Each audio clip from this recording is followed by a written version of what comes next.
Ya, selamat sekali lagi, selamat sahabat, selamat sore, selamat bertemu kembali bersama dengan kami dengan acara Anda Bertanya, Dokter Menjawab di Rumah Sakit Advent Bandung. Dan pada sore hari ini narasumbernya adalah Dokter Akli, ya, eee, Akli Agu, ya, jadi spesialis ANKIC dan juga nanti motivasi rohani akan disampaikan oleh Pendeta Jimmy Haflar. Nah, sebelum kita mulai, mari sama-sama kita tunduk kepala, kita akan menghadap Tuhan, kita berdoa agar seluruh rangkaian acara ini dapat menjadi berkat dan semua alat yang kita gunakan dapat berjalan dengan baik. Mari kita berdoa. Bapak Surgawi, terima kasih ya Tuhan, karena sore hari ini kami boleh berkumpul di sini untuk mendengarkan hal-hal yang baik untuk kesehatan tubuh kami. Berkati seluruh perangkat yang kami gunakan agar dapat berjalan dengan lancar sekalipun di luar hujan dan badai, namun biarlah kami tetap dapat menikmati acara ini sampai selesai.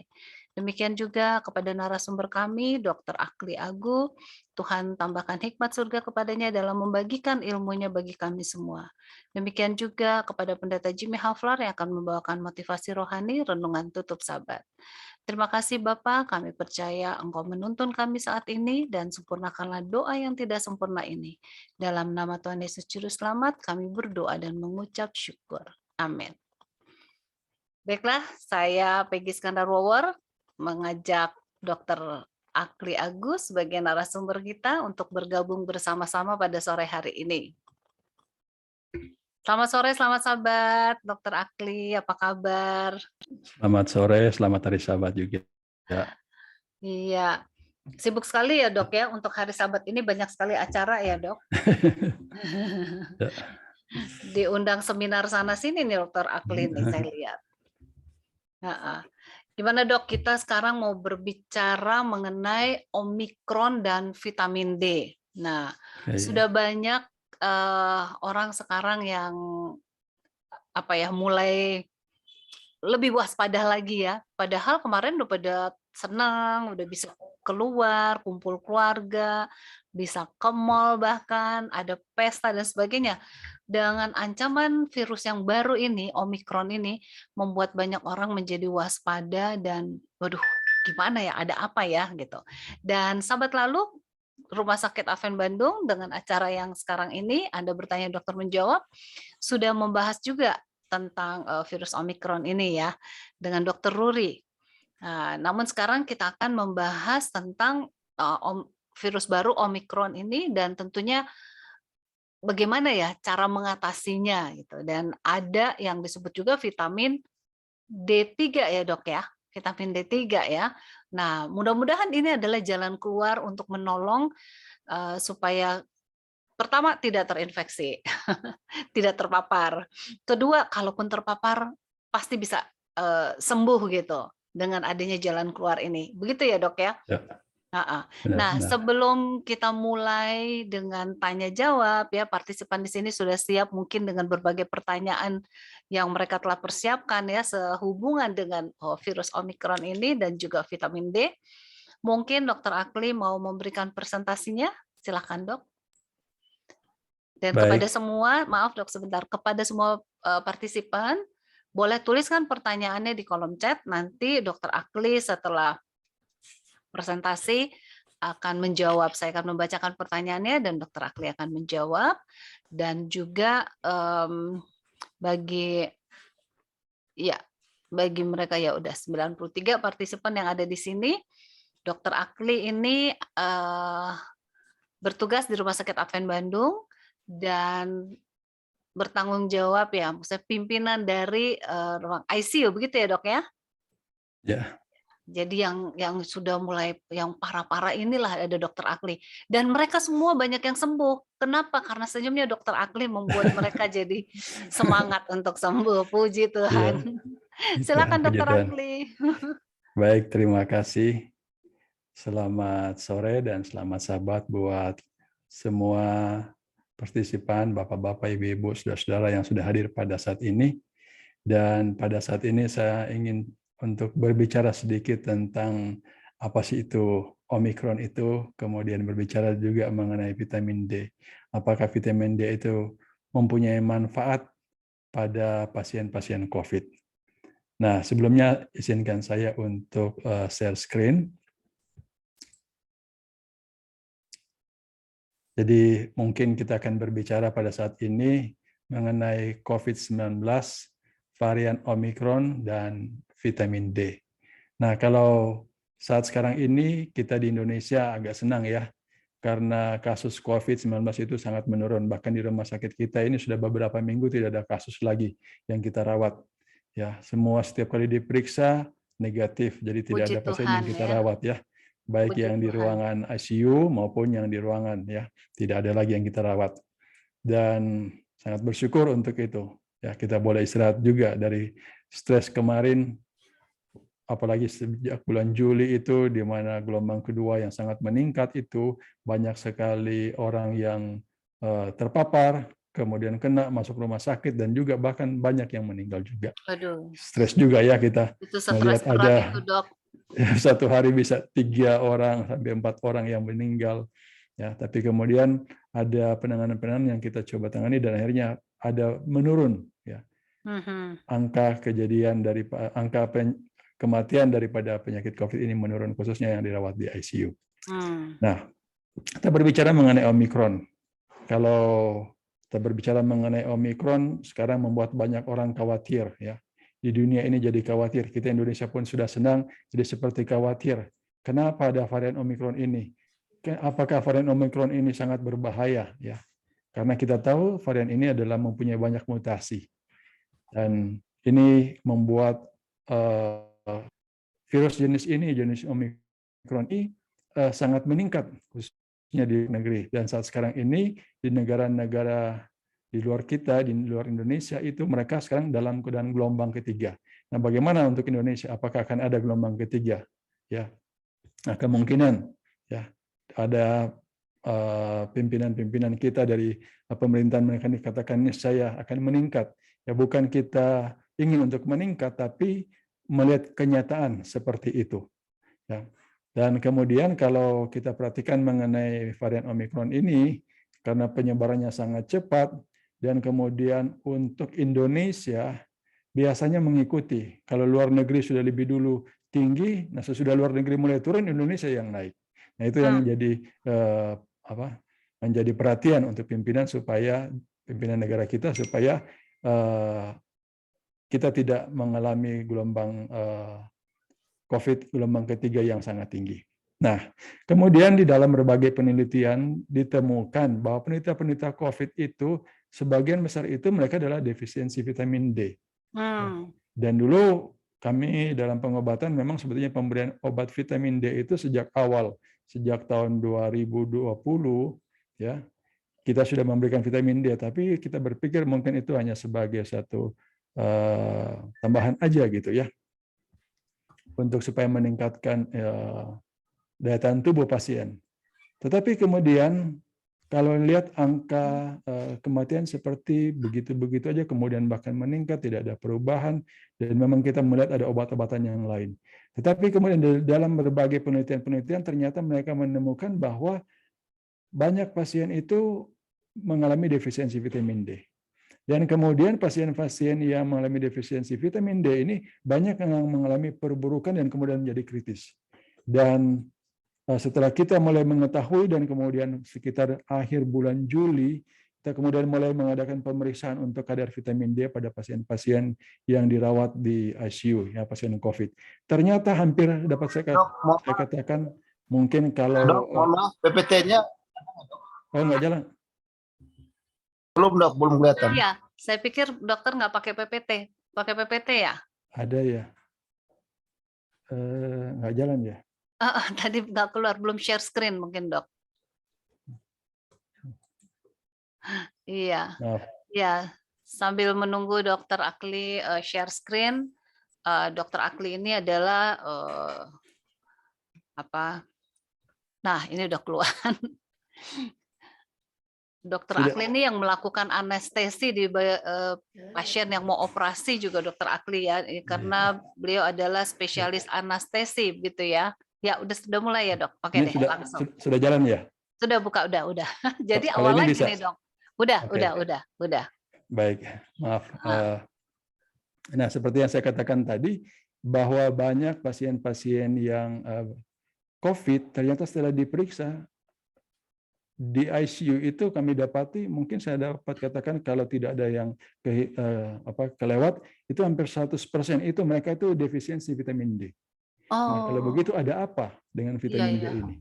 Dan kemudian dosisnya yang tadinya kitanya kasih dosis kecil, saya coba untuk naikin dosisnya, ya, naikin dosis yang dosis maksimal. Dan ternyata setelah saya pelajari ada yang dikenal dengan namanya dosis pengobatan, ya, untuk mereka yang defisiensi vitamin D.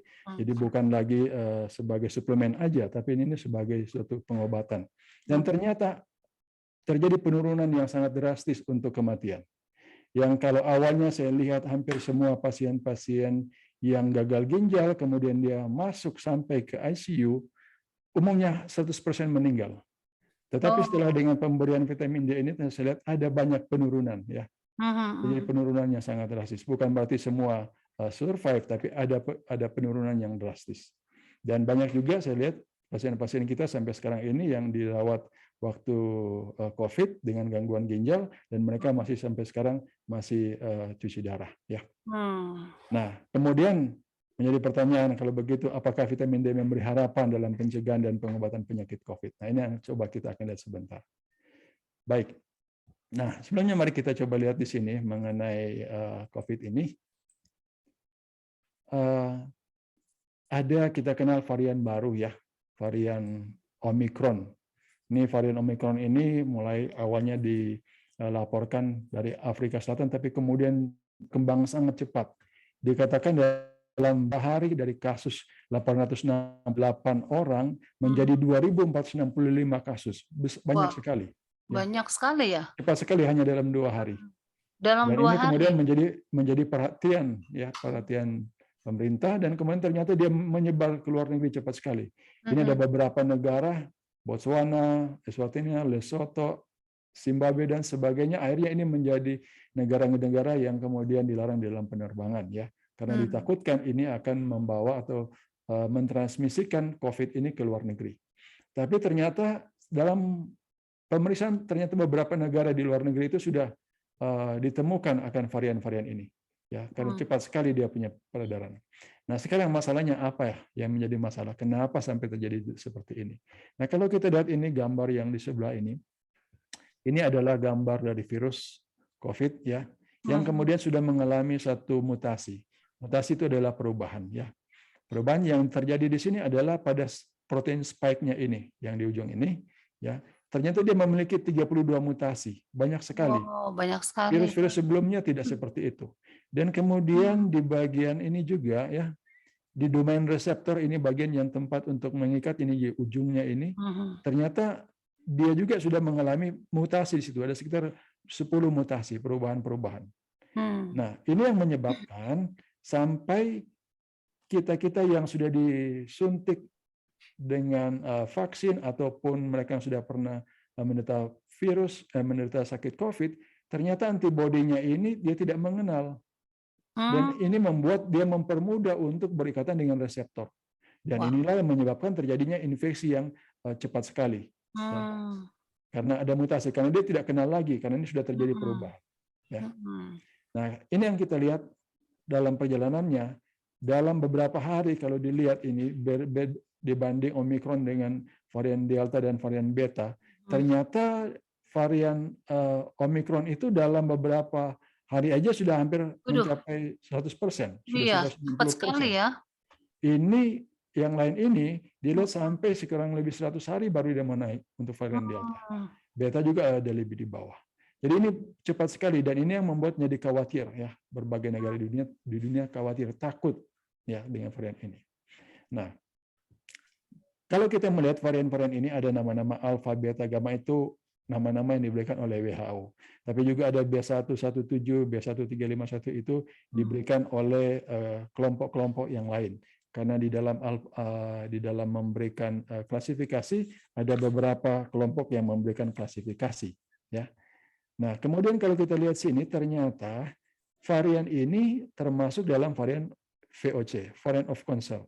Nah, dari WHO ada bagi 4 varian. Varian being monitor, ini varian-varian yang mungkin masih ringan, ya. Termasuk ada beberapa virus yang bermutasi, yang varian yang Indonesia punya masih masuk di sini. Kemudian ada juga yang masuk di varian of interest, mungkin yang situ ada Lambda dan Mu. Tapi juga dulu ini Omicron sempat masuk di VOI, variant of interest. Tapi kemudian dia masuk ke variant of concern. Paling berat adalah variant of high consequence, tapi ini tidak ada, sampai sekarang tidak ada yang masuk ini di varian ini. Tapi yang ada adalah dua ini, variant of interest atau variant of concern. Jadi kalau kita mau melihat, ini virus ini termasuk di kategori mana? Variant of interest atau variant of concern. Nah, berbeda di antara kedua ini, kalau yang variant of interest, itu ada kemungkinan terjadi masalah-masalah nanti. Kalau virus-virus ini menginfeksi. Tapi kalau variant of concern itu sudah terbukti lebih menular, lebih berat derajat sakitnya. Contoh kita Delta, kemudian Omicron, ya, penurunan netralisasi oleh antibodi. Sekarang divaksin tapi kemudian seperti tidak ada efek, ya, vaksin itu. Kemudian terbukti menurun efektivitas obat atau varian yang kemudian menggagalkan diagnosa. Kita terlewatkan, oh ternyata ada pasien dengan COVID dengan varian Omicron, itu mungkin tidak terdiagnosa. Nah, ini yang masuk di bagian variant of concern. Jadi kalau kita mau lihat ini varian apa, ya, misalnya Lambda, oh Lambda itu, atau mereka bilang oh ada varian Mu itu berat. Sekarang kita lihat masuk di varian apa, variant of interest atau variant of concern. Kalau variant of interest ya mungkin masih ringan. Tapi kalau variant of concern, nah itu sudah termasuk kategori yang perlu diperhatikan, agak berat itu, ya. Nah, kemudian kalau kita lihat sini ini varian Omicron. Kenapa sampai dia dimasukin ke VOC, ya, variant of concern?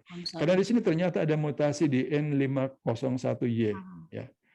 Ini ada di spike protein yang tadi kita lihat seperti paku, ya, di ujung di virus tadi. Maksudnya N501Y ini adalah satu mutasi N yang kemudian pada angka 501 terjadi Y. Harusnya N. Itu. Begitu juga nah yang ini kemudian membuat terjadi peningkatan daripada spike protein untuk berikatan dengan reseptor karena terjadi perubahan mutasi ini. Dan kemudian ada pada D614G. Mestinya D, tapi dia kemudian bermutasi jadi G, ya, pada angka 614. Nah, ini memudahkan untuk terjadinya replikasi. Jadi pada virus ini sudah mengalami mutasi di N501Y, sekarang dia mengalami mutasi di D614G. Nah, ini semua mempermudah virus ini kemudian berkembang.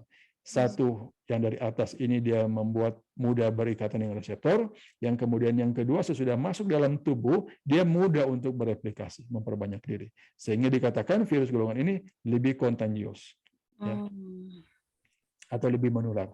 Nah, kemudian bagian-bagian yang lain juga ada, termasuk K417N, T478K mutasi.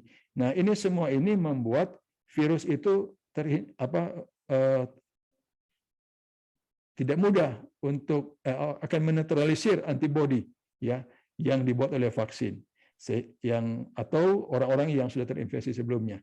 Jadi dengan adanya hal ini membuat sepertinya vaksin itu tidak ada efeknya, sehingga sekarang lebih dianjurkan untuk ada booster. Yang awalnya suntikan pertama, suntikan kedua itu adalah suntikan awal, dan kemudian dibutuhkan untuk suntikan booster. Ya. Nah, kita lihat di sini, ini pada perjalanannya, ya, varian yang lain pada waktu awalnya, kemudian pada 2021 sekitar Januari ini ada beta meningkat, kemudian alfa, dan yang paling tinggi ini delta pada sekitar mulai bulan Juni, Agustus, ya, sampai September, dan sekarang Omicron baru mau naik. Ya. Ini Omicron baru mau naik. Nah, sekarang kita masuk lagi kepada perjalanan bagaimana virus ini. Kita refreshing lagi, saya pikir sudah lama kita tidak pelajari ini, kita hanya refreshing lagi. Jadi bagaimana virus ini masuk melalui hidung kita, ya, karena dikatakan dijaga hidung, mata, mulut kita, dijaga karena ini tempat masuknya, yang terutama lewat melalui saluran pernapasan hidung kita. Kemudian dia masuk, ya, di dalam saluran pernapasan ini bagian atas dia juga sudah mulai berikatan dengan sel-sel yang mengandung reseptor di sana. Kemudian dia berjalan terus sampai masuk ke dalam paru-paru. Dan kemudian di paru-paru ini dia membuat berbagai mekanisme pertahanan, tubuh membuat mekanisme pertahanan yang kemudian semuanya ini mengakibatkan satu gangguan, ya, terjadi kerusakan daripada alveoli, ini bagian paling ujung daripada paru-paru, dan kemudian membuat paru-paru nampaknya seperti putih kalau dilihat di foto ronsen. Nah, sekarang kita lihat ini bagaimana perjalanannya daripada virus ini. Pada waktu dia masuk, dia akan mengaktifasi T-cell. T-cell ini akan mengaktifasi B-cell, makrofag, natural killer cell, dan sebagainya. Bahkan juga ini akan ekspansi nih T-cell ini. Yang mana semuanya ini akan membuat banyak sitokain. Dan kemudian kalau terlalu banyak akan terjadi badai sitokain. Nah, semua ini akan menyebabkan gangguan di pembuluh darah, terjadi gangguan koagulasi di sana, mungkin pemeriksaan di dimernya tinggi. Ini bisa mengakibatkan kalau gangguan di vena terjadi deep vein thrombosis, jadi penyumbatan di vena.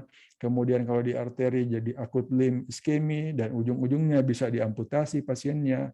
Kemudian bisa juga gangguan di mikrosirkulasi, yang kemudian bisa mikrosirkulasi sampai gangguan koagulasi mikrosirkulasi ada di otak, bisa jadi stroke, kemudian di jantung bisa jadi serangan jantung juga, terjadi sistemik inflamasi, apoptosis, dan sebagainya. Dan kemudian semua ini mengakibatkan penyakit-penyakit di paru namanya pneumonia, atau namanya ARDS, atau ada gagal jantung, ada gangguan di ginjal, gagal ginjal, kemudian orang mengalami delirium, ya, seperti bingung-bingung gitu ya. Kemudian juga orang-orang ini biasanya ujung-ujung tidak sadar. Namanya ini adalah gangguan berbagai organ. Ini biasanya yang kemudian bisa menyebabkan pasien meninggal.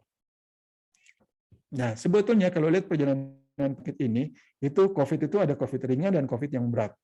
COVID ringan sebetulnya semua orang yang menderita, yang terpapar dengan virus COVID ini, kemudian akan terjadi proses inflamasi, tapi biasanya sedikit, kemudian mereka sembuh. Tapi ada juga waktu virusnya banyak masuk, kemudian ternyata tubuh juga membuat respons yang berlebihan, hiperinflamasi, ujung-ujungnya ada dua, bisa pasien itu sembuh atau berujung dengan kematian. Nah, kenapa sampai ada dua perbedaan ini? Nah, ini yang coba kita pelajari pada sore hari ini. Nah, ternyata pasien-pasien yang dirawat di ICU itu lebih banyak itu mereka yang mempunyai komorbid. Apakah obesitas, kegemukan, gangguan liver, gangguan ginjal, ada gangguan paru-paru, ada gangguan sudah ada stroke sebelumnya, kemudian ada diabetes, hipertensi, dan bahkan keganasan. Orang-orang yang ada punya komorbid ini lebih gampang untuk menjadi berat penyakitnya. Makanya kita lihat ini yang gambar-gambar yang seperti ini adalah kemungkinan rate untuk kematian. Nah, sekarang berbagai penyebab daripada vitamin defisiensi. Ya, kenapa kita akan coba bicara vitamin defisiensi? Karena ternyata vitamin defisiensi ini akan berhubungan dengan komorbid yang tadi.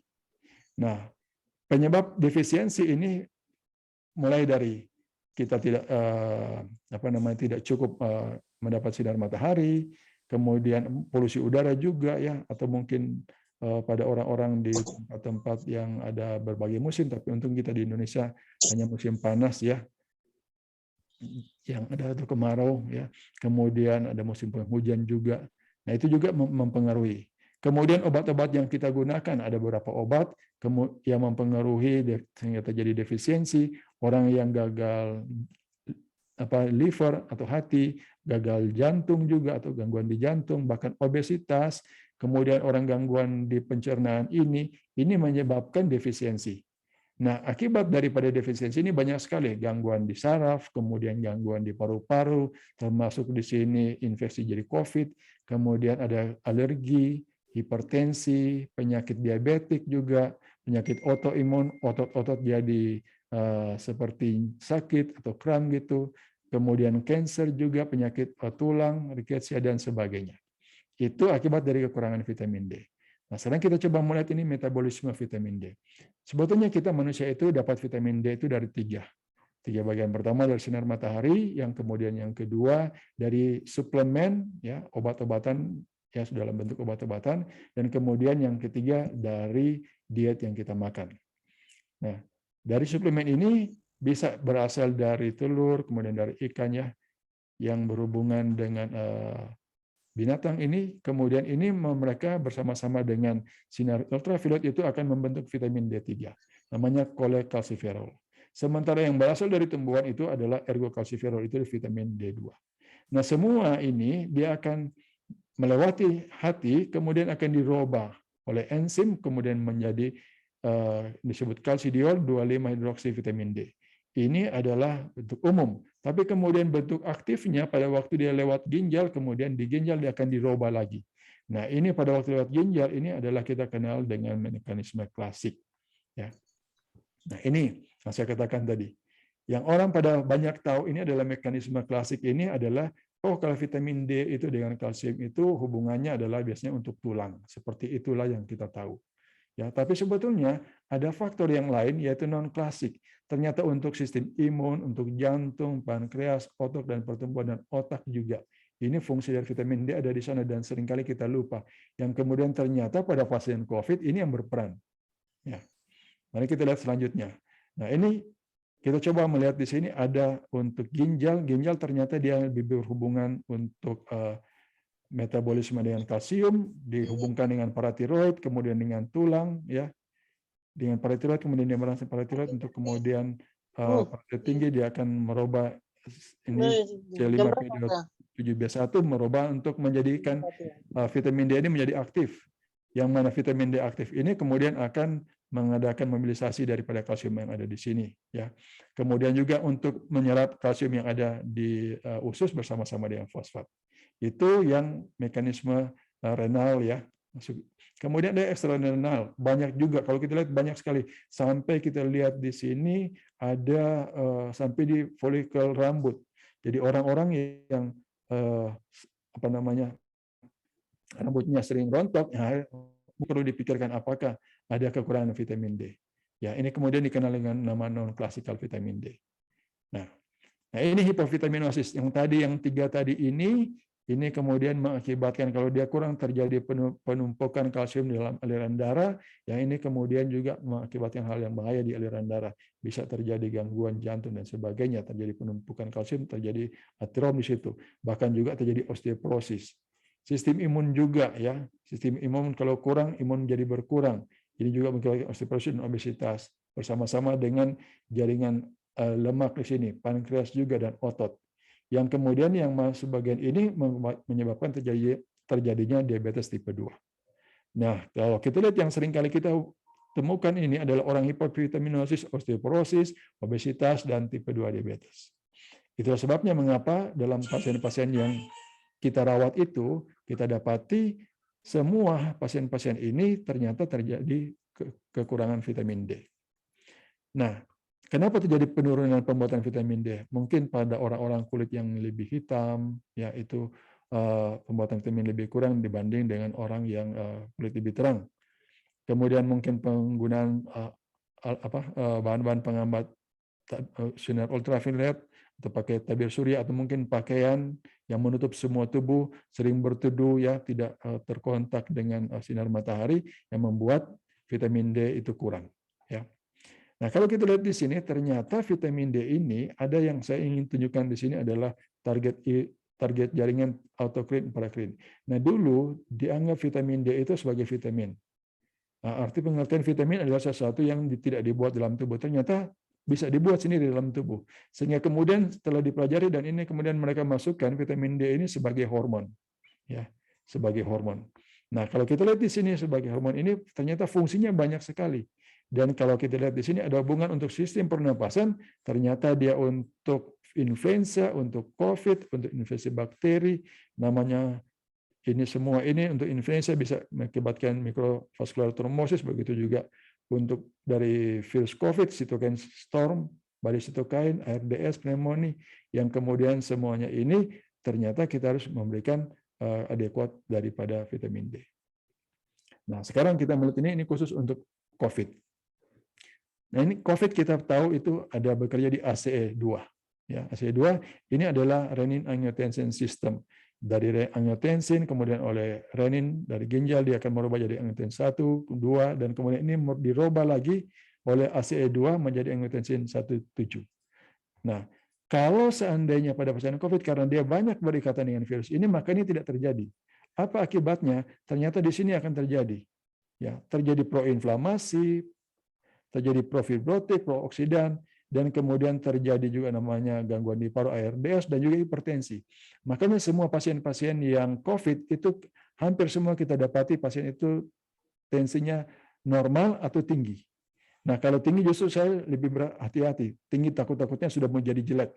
Justru kalau yang lain kita lihat kalau tinggi aman-aman aja. Kalau rendah itu kita takutkan. Tapi justru kalau tinggi, kemudian beberapa hari, tiba-tiba kemudian dia bisa jadi turun dan akhirnya jadi jelek. Ya kenapa? Karena ini semua dihambat karena ada SARS-CoV-2. Tapi kalau ada vitamin D di sini, ternyata vitamin D ini punya efek untuk ini. Dia merangsang untuk stimulasi ACE2 ini sehingga terbentuklah angiotensin 1,7 dan kemudian tidak terjadi satu perburukan ya karena ini bersifat antiinflamasi, antifibrotik, antioksidan. Sehingga orang kalau sudah dapat COVID ya mungkin dia hanya dapat COVID yang ringan. Nah, ini juga peran vitamin D dengan autoimun dan infeksi. Ternyata sama juga. Untuk autoimun, kekebalan sendiri, dan untuk infeksi ada banyak, hampir sama ini sel-sel yang bekerja untuk kemudian mempertahankan tubuh dari penyakit jadi lebih berat. Nah, ini juga untuk sistem imun innat dan adaptif. Sistem imun innat itu dengan ada vitamin D ini, ternyata dia kemudian merangsang baik makrofag dan red cell ini supaya kemudian menghasilkan adanya katelisidin, defensin, ya meningkat. Ini semua adalah untuk mempertahankan tubuh supaya bisa mengalahkan virus yang masuk dalam tubuh kita. Nah, ini kita lihat sini. Untuk antimikroba, ini lebih ke arah mikroba karena biasanya infeksi virus ada kalanya bersamaan dengan infeksi bakteri, mikroba. Nah, kalau kita lihat sini ada vitamin A, katelisidin, dan defensin yang saya katakan tadi, yang ini bisa menolong supaya bisa menghancurkan dinding sel ini sehingga bakteri tidak berkembang. Nah, ini juga yang penting. Kita lihat sini untuk vitamin D pada sistem pernapasan. Nah, ternyata di paru-paru itu ada namanya 1-alfa hidroksilase paru. Biasanya kita lihat sini ada hanya di ginjal, tapi di sini juga ada. Dan ternyata di sini dia akan merubah 25 hidroksi vitamin D, ini yang sering kali kita periksa di laboratorium, untuk menjadi bentuk aktif 1,25 hidroksi vitamin D. Ya, ini yang kemudian meningkatkan untuk antimikroba, untuk pengaturan inflamasi respons, dan supaya otot-otot juga jadi lebih kuat, lebih baik lagi. Jadi ini semua lebih banyak karena peran daripada vitamin D. Nah, begitu juga kalau kita lihat sini, banyak pasien-pasien yang COVID itu komorbid adalah pasien-pasien gula, diabetik ya. Ternyata peran vitamin D itu ada dalam homeostasis dan fungsi sel beta pankreas. Kita lihat dari sini, ini ajalannya dari VDRL, kemudian dari calbidin, kemudian pada KATP channel, ya. Kemudian ini membuat sekresi insulin ya untuk lebih baik. Begitu juga kerjanya di jaringan ya. Terjadi ada di sini, terjadi juga perubahan di sini pada VDRE. Ini semua membuat jaringan akan lebih sensitif untuk menerima insulin sehingga tidak terjadi kadar gula darah yang tinggi. Ini adalah peran daripada vitamin D. Nah, peran vitamin D pada sistem jantung kardiovaskular ternyata dia kerjanya ada secara langsung maupun tidak langsung. Secara langsung adalah untuk bekerja di otot-otot jantung dan pembuluh darahnya, atau untuk inflamasinya ya ini perannya. Kemudian secara tidak langsung yaitu untuk faktor risiko kardiovaskular ini secara tidak langsung dia ada beberapa yang kita itu juga sudah termasuk berbicarakan tadi ya. Nah, sekarang kalau kita lihat bagaimana kalau seandainya seseorang itu mendapat atau terpapar dengan COVID ya. Ternyata pada waktu bakteri itu masuk, kalau orang itu mempunyai cukup vitamin D, ya, cukup vitamin D yang di sebelah sini, maka kemudian ada proses-proses yang berjalan yang kemudian ternyata dengan adanya bentuk aktif dari vitamin D ini membuat kondisi baik paru ya maupun organ-organ yang lain itu tidak menjadi lebih berat. Sehingga akibatnya pasien-pasien yang cukup vitamin D umumnya itu mereka hasilnya ringan. Tapi kalau orang-orang yang mempunyai defisiensi vitamin D, di sini termasuk orang-orang dengan penyakit hati, penyakit jantung, orang-orang yang sudah tua, mungkin ada gangguan genetik, orang yang gemuk, kulit yang hitam juga atau orang yang ada hiposalivasi, ternyata ini membuat banyak sekali problem di sini. Dan ini mengakibatkan mereka menderita COVID yang berat. Nah, ini sama juga kita lihat sini bagaimana vitamin D ini secara tidak langsung bekerja untuk paru-paru, untuk pembuluh darah dan jantung, dan juga untuk pankreas. Ya. Nah, ini semua akan menolong pasien-pasien supaya akhirnya dia mekanisme pertahanannya akan lebih baik lagi, kemudian komplikasi-komplikasi yang lain juga tidak terjadi. Nah, kemudian ini berbicara apakah vitamin D itu juga termasuk satu antioksidan. Ternyata kalau dilihat sini, vitamin D itu, orang yang kekurangan vitamin D kemudian dapat stroke itu biasanya, orang yang dapat stroke biasanya karena kekurangan vitamin D ataupun karena kekurangan buah-buah vegetable. Karena ini adalah satu antioksidan enzim. Ya. Nah, sekarang bagaimana untuk kita mengukur vitamin D ini? Kalau dibilang cukup, ini ada dua. Ada rekomendasi Holic, ada rekomendasi global konsensus. Yang saya ambil aja yang dari sini, karena ini umum dipakai. Kalau bilang cukup 30-60. Ada yang katakan di atas 30-30 sampai 100. Tapi mungkin 30-80 aja, tapi sekitar itulah. Kemudian tidak bukan kekurangan, tapi insufisiensi ya, 20-29. Kemudian defisiensi kurang dari 20. Dan intoksikasi ada yang bilang di atas 100, tapi ada yang bilang katakan di atas 150. Ya, mungkin kita pakai aja untuk Indonesia di atas 100. Ya. Tapi yang lain mungkin sudah mengajarkan sampai di atas 100, ya, intoksikasi kalau di atas 150. Makanya ada beberapa orang di bawah 100 tapi di atas 100, di bawah 150 tapi di atas 100, itu mereka masih pertahankan untuk sampai di situ karena katanya lebih baik. Ya. Nah, ini yang kita gunakan. Ini kalau kita lihat dalam sesuai umur bagaimana dan vitamin D itu, yang dulu mungkin kita kasih ya di atas 18 tahun, mungkin paling tinggi 1.000 sampai 2.000 international unit, dan kemudian akhirnya kita robah dengan pemberian 10.000 unit. Ya. Karena umumnya itu mereka rendah. Bahkan ada juga yang sampai yang sangat berat, ya, defisiensi yang berat. Umumnya rendah, di bawah 10 ya ada. Dan kemudian pasien-pasien ini, kalau kami berikan ini, setiap hari kita berikan 10.000 unit, saya perhatikan mungkin hanya sekitar 2 atau 3 hari, baru naik 1. Jadi kita bisa bayangkan berapa lama pemberian ini. Sementara pasien dalam kondisi sakit, ya perlu juga vitamin D untuk menolong, tapi perlu waktu yang lama. Ya, saya pikir sampai sekian aja dulu yang saya bisa bawakan. Mungkin ada pertanyaan-pertanyaan, karena saya pikir mungkin lebih baik kalau ada kita masuk kepada pertanyaan ya. Iya, terima kasih. Ya, terima kasih Dokter Akli. Luar biasa ini, saya sampai kagum baca presentasinya ya, bagus sekali. Bahkan saya bilang sama Pak Joko, komunikasi dengan Pak Joko ini bagus sekali nih, ini harus diulang karena harus lebih mendalam lagi tentang vitamin D-nya ya. Terima kasih nih Dokter Akli, dan saya nggak berlama-lama kasih komentar karena sudah banyak sekali pertanyaan di kolom chat.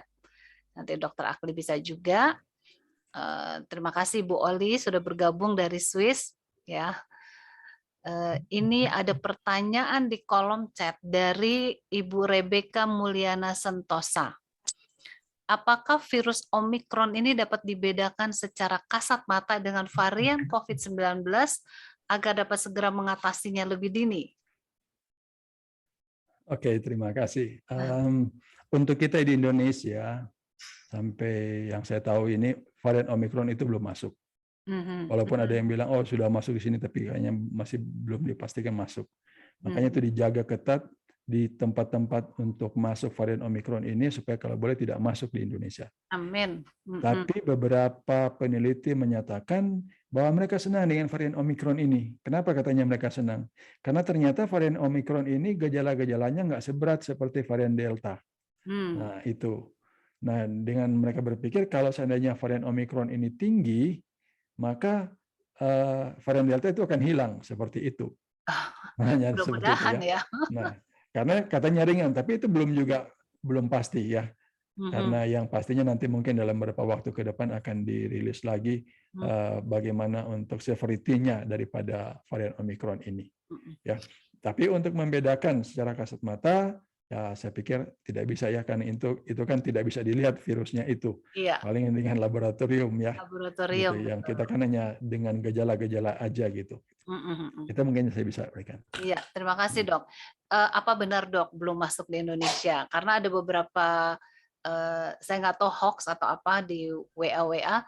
Oh sudah ada di, saya sempat baca sih ada di mana, dan itu pengakuan juga seorang tenaga kesehatan ya. Tapi mungkin yang diartikan belum ada karena belum ada pengumuman secara resmi dari pemerintah, mungkin begitu ya dok ya. Ya.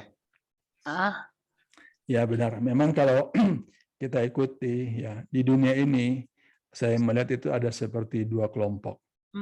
Kelompok yang satu adalah kelompok yang seperti banyak membicarakan hoax, yang satu seperti yang saya katakan yang benar. Kenapa saya katakan seperti itu? Saya ada ikuti satu grup. Di satu grup itu mereka menyatakan misalnya ini mengenai vaksin. Banyak orang yang divaksin ternyata lebih berat dan banyak yang mati. Itu mereka punya pernyataan. Mereka tunjukin seperti bukti-bukti seperti yang meyakinkan sekali. Tapi saya juga nggak pernah dapati orang yang kemudian sudah divaksin, kemudian ternyata jadi lebih berat. Saya nggak pernah dapati. Dapat ya. Kan, ya. Nah begitu juga ya dengan yang sekarang ini. Ya. Ada yang bilang, oh itu sudah ada. Saya juga baca gitu. Tapi kemudian ada yang mengatakan, oh itu belum, bukan itu. Nah jadi saya pikir nanti kita tunggu yang resmi lagi dari pemerintah. Oh misalnya pemerintah katakan sudah masuk, ya oke, sudah masuk itu. Benar ya, seperti yang awal-awal itu virus COVID-nya kan begitu benar dapat ada 1-2 orang, ya langsung di-announce ya. Ya. Apalagi kalau gejalanya ringan ya agak susah ya mau mendeteksi bahwa itu adalah Omicron. Tapi apapun juga kita berdoalah semoga tidak masuk di sini ya. Baik, terima kasih. Dan pertanyaan selanjutnya dari Bapak nih ya, Bapak Dasmen Sidebang. Mau tanya dokter, apa benar bahwa suplemen Fit Day tidak ada efeknya kalau badan kita tidak terpapar langsung sinar matahari? Sinar matahari pukul berapa sebaiknya? Nah, ini ada beberapa perbedaan di beberapa dokter. Ada yang bilang vitamin D itu sinar matahari itu bagusnya di jam 9 pagi. Ada yang bilang pas udah nggak ada bayangan di jam 12 sampai jam 1 siang. Nah, sekarang bagaimana dari Dokter Akli sendiri sehubungan dengan pertanyaan dari Bapak Dasmen Sidebang ini? Silakan dok. Oke, terima kasih Pak Dasmen. Ya ini ada dua ya pertanyaannya. Iya. Pertama, apa benar suplemen vitamin D itu tidak ada efek kalau badan kita tidak terpapar langsung sinar matahari? Ya saya katakan tadi bahwa sumber vitamin D itu ada 3. Ya. Pertama itu dari sinar matahari, yang kemudian yang kedua dari makanan yang kita makan, termasuk di situ ada ya ikan salmon mungkin gitu, telur juga ya. Kemudian dari makanan-makanan kita juga termasuk ya mushroom gitu ya, jamur itu juga dikatakan ada. Dan kemudian ada lagi tambahan adalah suplemen. Jadi sebetulnya 3. Ya. Dan kalau kita lihat gambarannya saya sudah katakan tadi, bagaimana kalau vitamin D3 itu adalah berasal dari sinar matahari atau berasal dari suplemen atau dari makanan yang asalnya mungkin saya katakan dari daging ya. Dari hewan gitu, bukan dari tumbuh-tumbuhan. Sementara D2 itu adalah dari tumbuh-tumbuhan gitu ya. Gitu. Jadi itu sumbernya. Jadi bukan berarti kalau kita tidak terpapar sinar matahari maka tidak ada efek, bukan. Ya kita lihat tadi sudah ada gambaran yang saya sampaikan tadi. Iya. Nah kemudian pertanyaan yang kedua ini pertanyaan klasik semua orang tanya. Ya. Tapi selalu setiap kali bawakan vitamin D ini pasti akan ada pertanyaan seperti ini. Karena ternyata ada dokter pagi, ada dokter siang. Nah, karena dokter juga terbagi 2 ya. Betul. Ada yang menyatakan oh pagi aja. Kemudian ada yang bilang oh siang. Kenapa? Ya. Orang yang berpikiran kenapa siang itu ada alasan, ya. Karena mereka berpikir bahwa ultraviolet B ini ya bukan ultraviolet A ya. Ultraviolet B itu yang kemudian merubah ya previtamin yang ada di dalam kulit kita menjadi vitamin D. Jadi ultraviolet B. Dan ultraviolet B ini banyak didapat pada siang hari karena gelombangnya lebih pendek dibanding dengan ultraviolet A. Makanya ultraviolet A itu sejak ada matahari itu sudah ada. Sudah ada itu ultraviolet A. Tapi dikatakan ultraviolet A itu tidak bisa mengubah. Ya. Nah, orang-orang yang para dokter yang berpegang pada harus siang hari, karena ternyata dilihat siang hari itu banyak dan mungkin sekitar pada jam 9 itu sudah mulai muncul itu ultraviolet ultraviolet B itu. Ya. Kemudian puncaknya adalah pada siang hari di mana mungkin dapat dikata jarak antara matahari dengan bumi paling dekat, dan itu yang seringkali kita lihat patokannya kalau kita berdiri katanya semakin panjang bayangan kita itu melebihi dari panjang tubuh kita, maka itu berarti semakin kurang vitamin ultraviolet B. Semakin pendek ya kalau kita berdiri berarti kurang lebih pada siang hari itu semakin banyak ya, semakin banyak ultraviolet B. Sebaliknya, kalau pada dokter yang kemudian berpikiran bahwa pagi lebih enak, lebih baik, ya tidak terlalu terpapar, dan ada pemikiran juga, ada katanya vitamin A, ultraviolet A itu yang kemudian bisa merubah. Tapi saya belum baca di jurnal-jurnal yang mengatakan mengenai ultraviolet A. Tapi yang saya tahu ultraviolet B aja. Ya, ultraviolet A itu tidak. Nah, kemudian ternyata mereka berpikir adalah pada siang hari. Nah, pada siang hari itu mungkin saya balik lagi sedikit mengenai gambar saya ini ya, bisa nggak?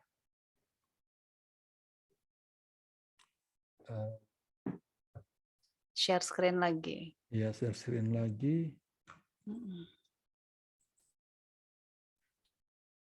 Jadi katanya kalau kita berdiri, kita tidak lihat bayangan kita di siang hari, nah itu yang pas, Dok. Iya. Nah, ini. Mungkin yang ini, ya.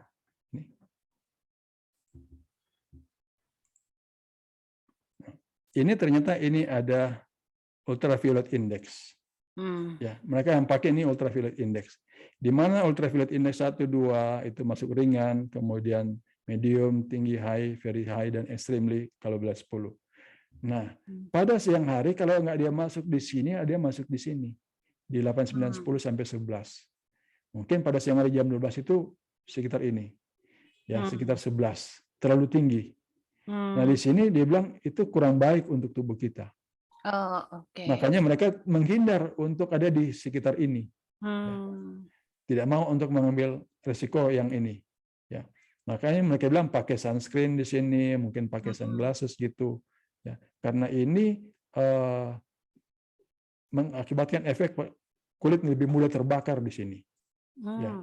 Berapa menit aja kita berjemur di saat jam seperti ini, ya kita akan rasakan ada perbedaannya.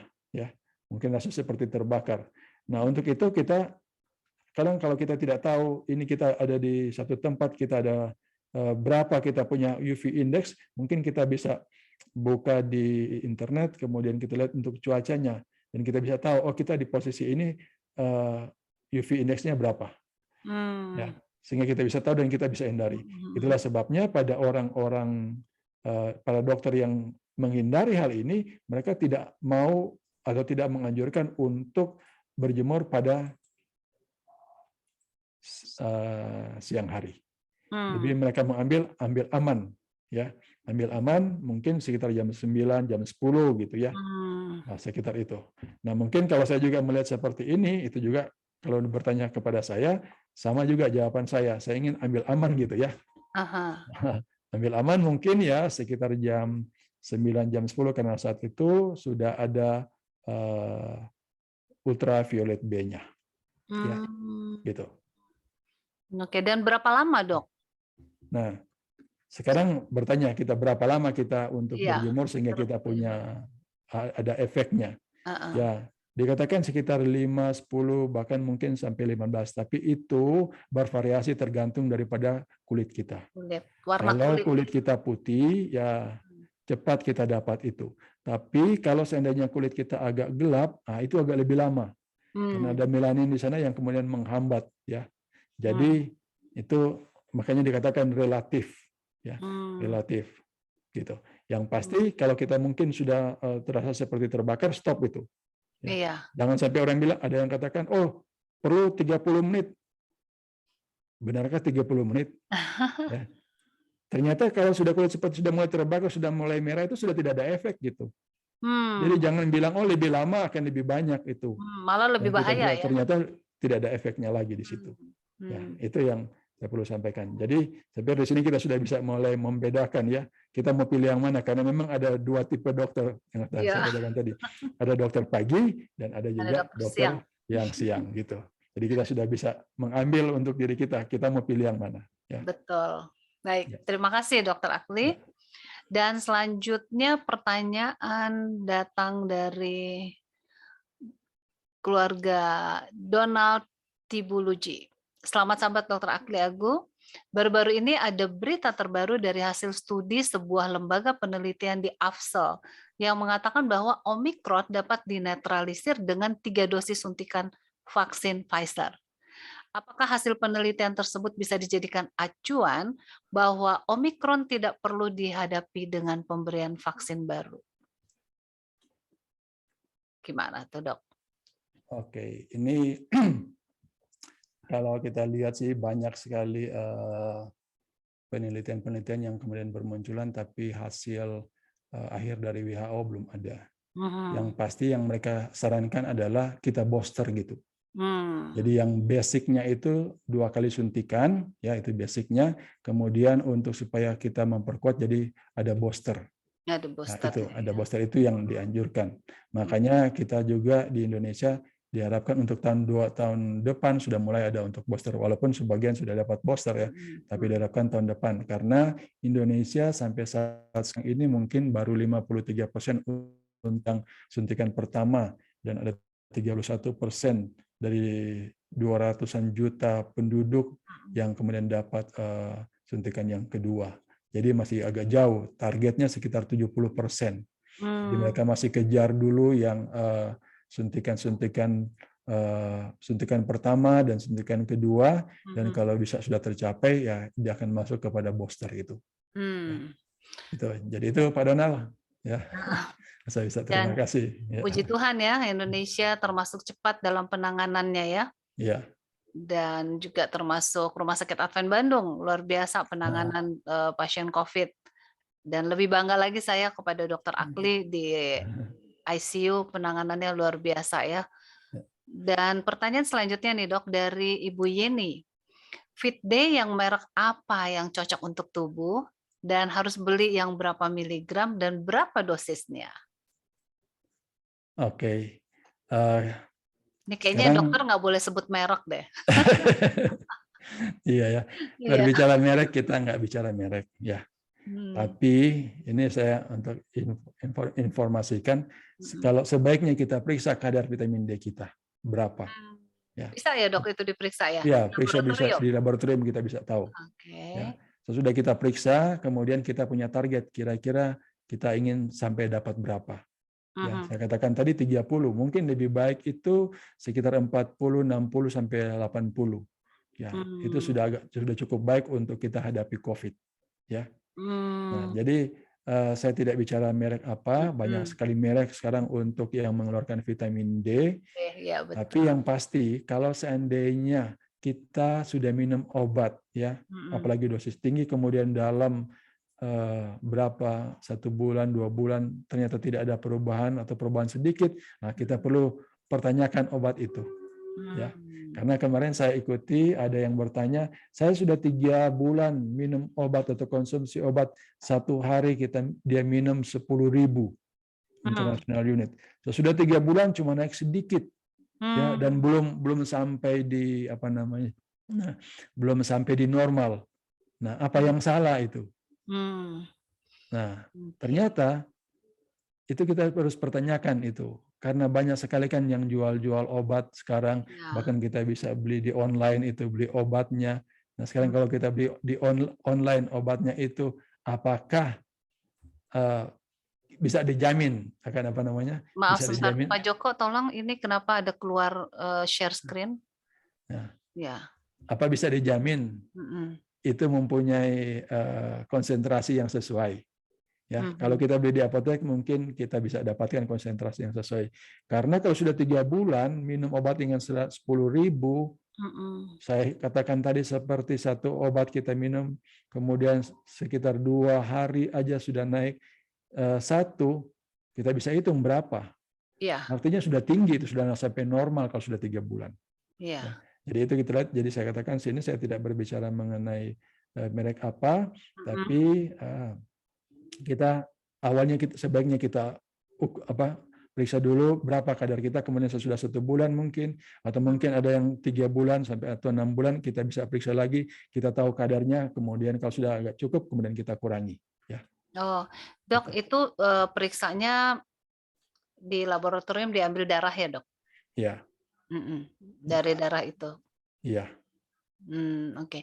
Gitu. Dan kenapa ya, Dok, baru sekarang ini heboh untuk bisa periksa vitamin D dalam tubuh setelah ada COVID ini? Yang lalu-lalu apakah tidak pernah ada dianjurkan pemeriksaan vitamin D-nya dan sebagainya? Nggak pernah dengar sih, Dok. Iya, jadi itulah ya, seperti yang saya katakan juga tadi, kita juga awal-awalnya hanya berpikir itu sebagai satu suplemen. Tapi setelah makanya saya tunjukin tadi gambar-gambar tadi, dan saya itu ambil itu aslinya, jadi bukan yang saya buat lagi, tapi itu saya makanya itu kelihatan masih pakai dalam bahasa Inggris, saya terjemahkan aja gitu, supaya kita bisa lihat bahwa itu asli dan bagaimana sudah diadakan penelitian bagaimana efek daripada vitamin D. Jadi vitamin D bukannya sebagai vitamin aja, mungkin sebagai antioksidan, orang berpikir gitu, bukan, tapi itu juga sebagai hormon. Makanya sekarang dibilang sebagai hormon, ya, yang mengatur tubuh kita. Gitu. Jadi makanya sekarang itu lebih banyak orang perhatikan untuk vitamin D ini. Dan ternyata banyak hal, orang-orang yang mungkin tadinya tidak punya anak, ternyata setelah konsumsi vitamin D ternyata jadi bagus, punya anak.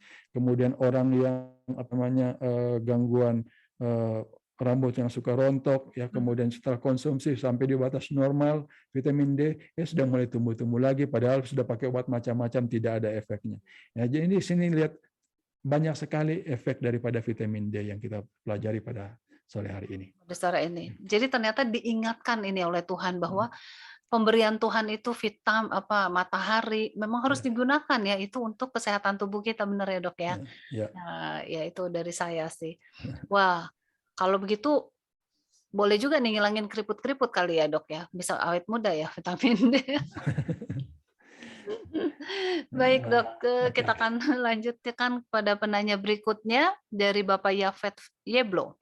COVID-19 dengan Omikron ini kalau pasien yang darah tinggi, apakah divaksinasi juga?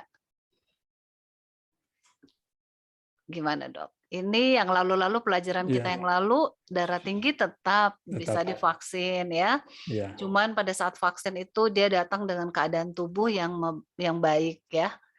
Kalau bisa sudah terkontrol tekanan darahnya, nggak tinggi lagi, nggak di atas 180 atau 120 si diastoliknya. Jadi usahakan sudah agak normal supaya bisa disuntik itu. Bisa disuntik. Jadi tetap aja perlu vaksinasi. Diperiksa tetap perlu divaksin, betul. Dan sebelum divaksin juga kan pasti dicek dulu tensinya, ya kan, oleh petugas pada saat itu. Oke, pertanyaan selanjutnya dari keluarga Muntu. Apa bedanya vitamin D dan D3? Oke. Sebetulnya vitamin D itu terbagi 2, yang saya katakan tadi. Ada vitamin D2 dan ada vitamin D3. Ya. Nah, vitamin D3 itu berasal dari matahari dan juga berasal dari dari ikan tadi ya. Ikan gitu, atau telur, atau mungkin dari makanan hewani gitu. Tapi untuk yang vitamin D2 itu asalnya dari tumbuh-tumbuhan.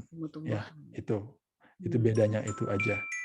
Dua-dua itu termasuk kategori vitamin D. Ya. Vitamin D ya. Oke, terima kasih, Dok.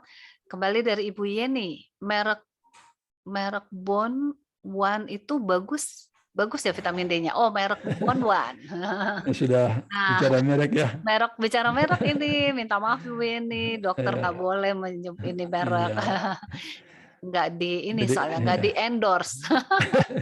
Jadi yang saya informasikan aja, ini kebetulan ada kata bones ini, karena mereka lebih berpikir kalau vitamin D itu hanya untuk tulang. Ya, itu masalahnya. Nah, Ternyata karena enggak. memang itu yang saya katakan tadi itu ada yang klasik dan non klasik. Kalau non klasik, yang klasik itu kita hanya berbicara lebih banyak kepada tulang. Makanya kalau vitamin D itu dia akan menambah absorpsi dari usus, kemudian dia akan mobilisasi yang ada di tulang. Makanya kita harus perhatikan kadar kalsiumnya juga. Jangan sampai kadar kalsium ini ditarik semua masuk pembuluh darah, dibikin gangguan jantung. Makanya tadi kebetulan Bu Peggy ada kirim yang itu pakai. Kenapa ada vitamin K? Ya. Iya. Nah itu kenapa tuh, Nah, itu Dok? ada vitamin K ini. Vitamin K ini untuk supaya kalsium itu masuk di dalam tulang. Nah makanya kita harus hati-hati juga. Ya, jangan sampai kita konsumsi vitamin D, dia akan bergerak banyak, keluar kalsiumnya, tulangnya dikeropos. Gitu. Jadi makanya ada tambah dengan kalium, vitamin K, vitamin K2. Ini efeknya, ya itu. Ya.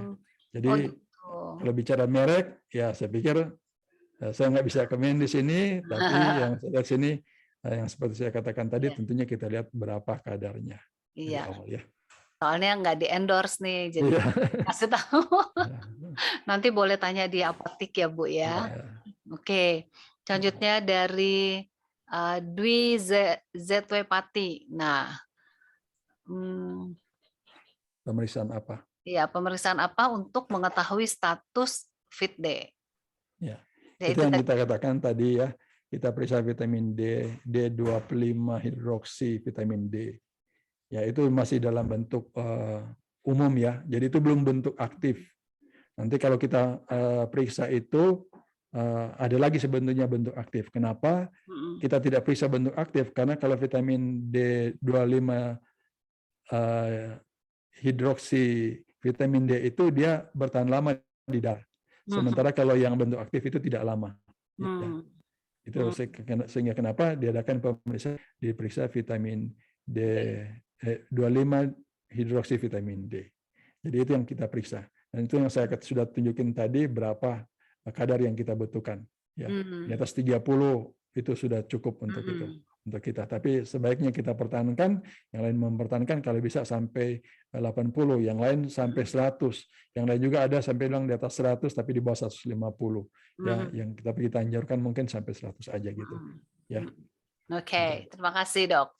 Selanjutnya dari Ibu Grace, selamat sahabat Dokter Akli. Berapakah kebutuhan vitamin D yang bisa kita konsumsi untuk satu hari? Ya, maksudnya mungkin 1000 IU atau 5000 atau. Jadi saya kira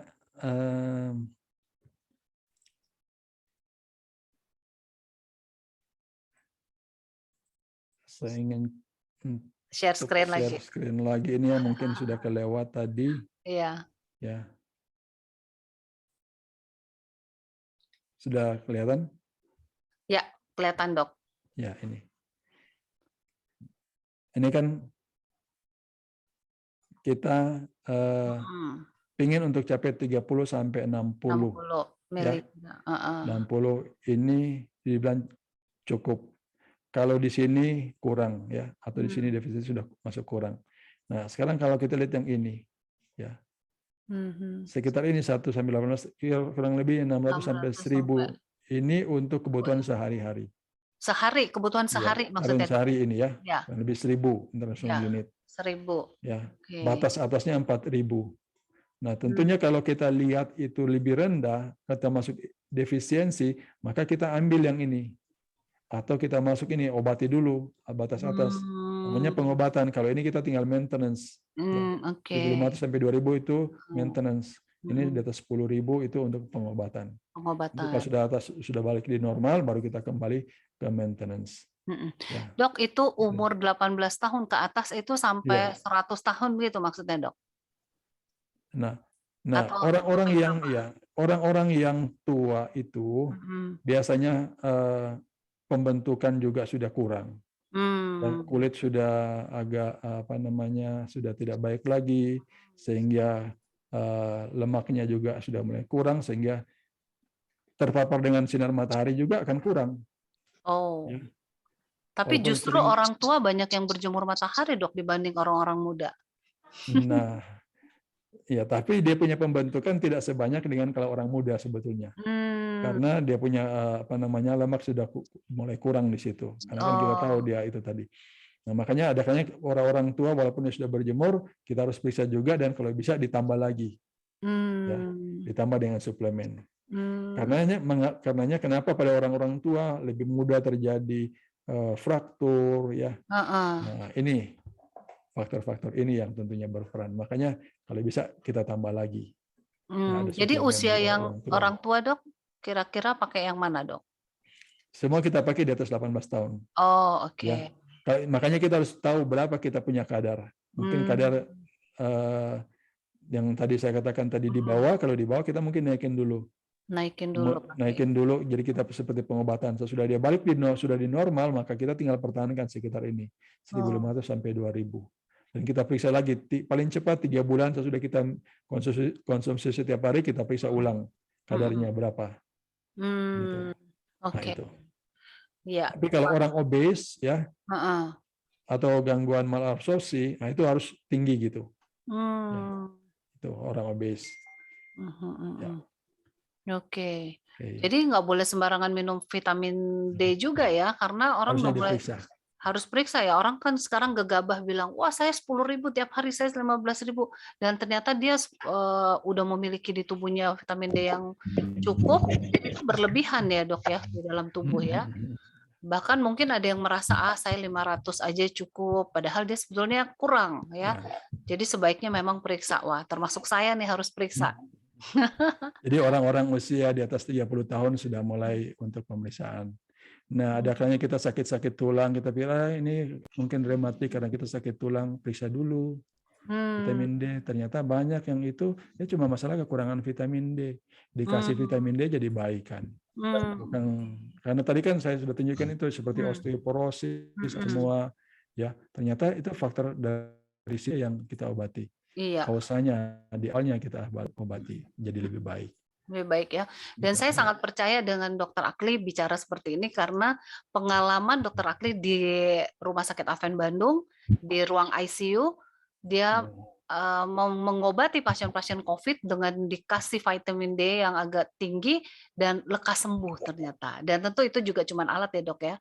Pastinya adalah Tuhan yang menyembuhkan.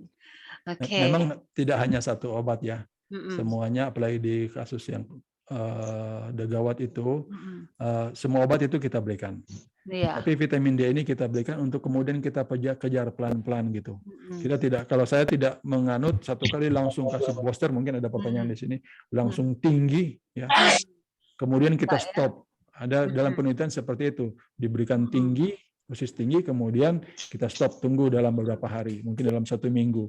Nah, sayang kita lihat itu juga mengakibatkan gangguan di metabolisme. Makanya saya prinsipnya saya gunakan adalah bertahap gitu. Tapi sudah dosis tinggi dalam pengobatan. Dan dalam beberapa hari kita lihat biasanya itu akan sesuai, akan meningkat. Kalau sudah mulai meningkat, sudah mulai membaik juga pasiennya itu. Iya. Gitu. Iya. Dan Dokter Akli juga ini terkenal dokter yang tidak mau memberi obat banyak-banyak kalau nggak penting. Oke, kita lanjut kepada pertanyaan berikutnya. Wah, ini pasti iPhone Pak Gunawan ya. Pak Dokter, ini Pak Gunawan ini bilang, tolong materi bisa di-share Bu Peggy, karena dia tahu saya selalu share materi-materi saya. Nanti Pak Gunawan saya share ya, ada rekamannya ya.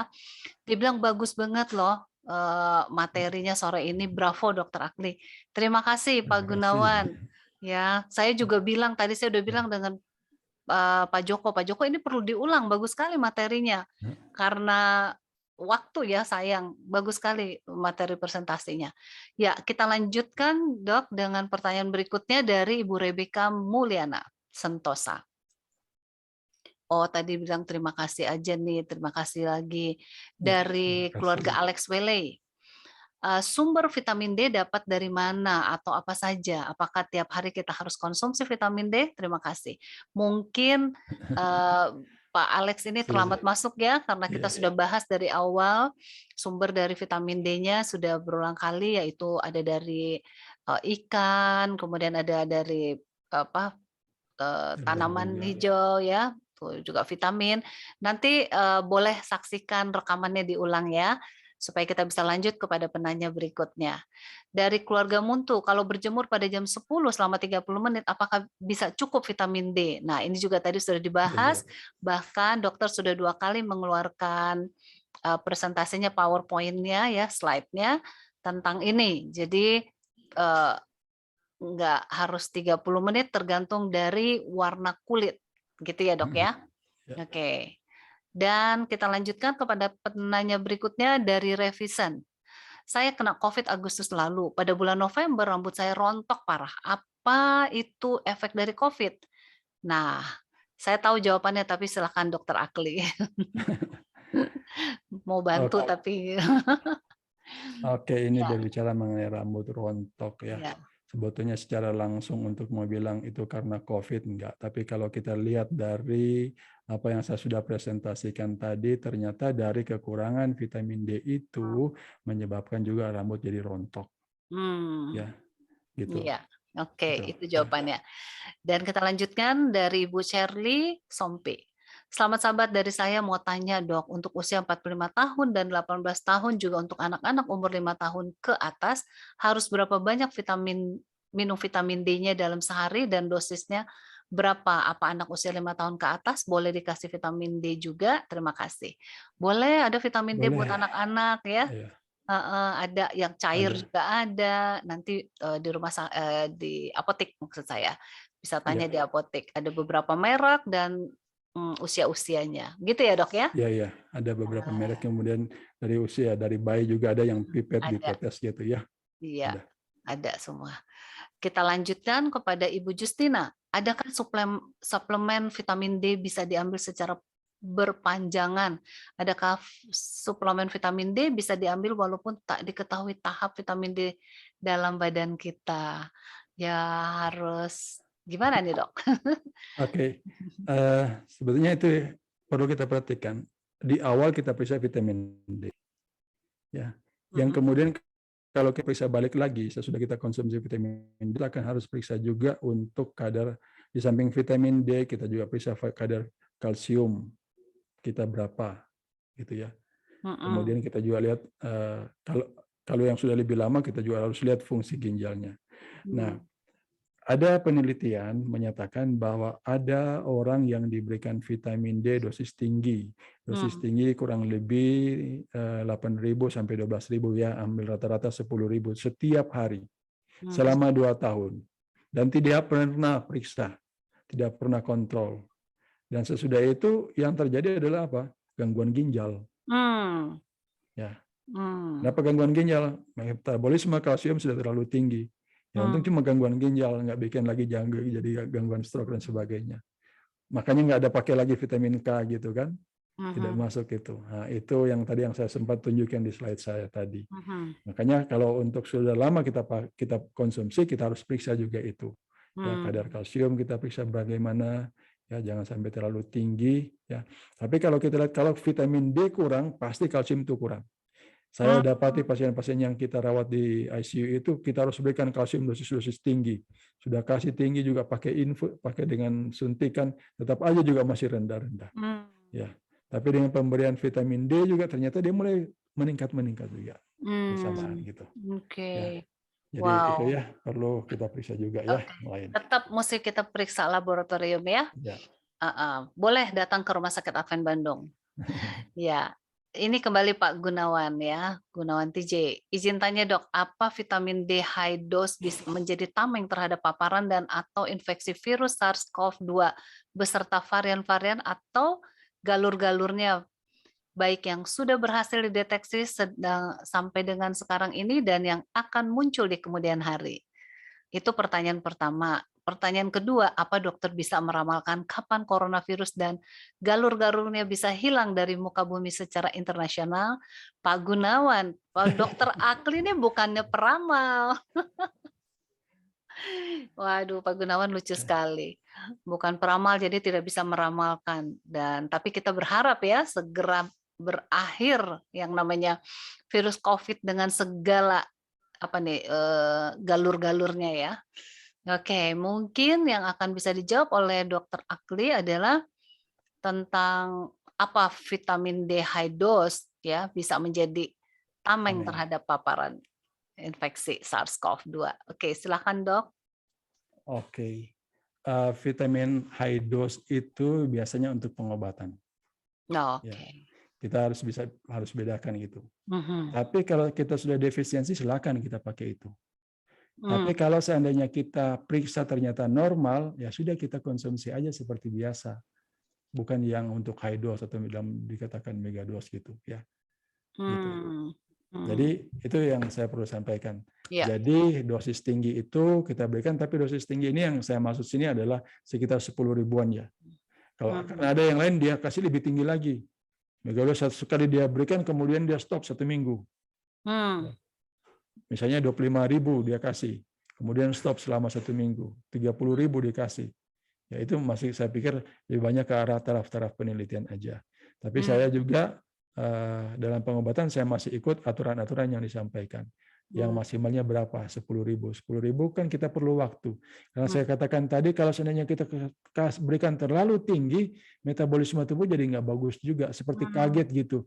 iya, Tadinya kurang, tapi tiba-tiba kenapa jadi tinggi begini?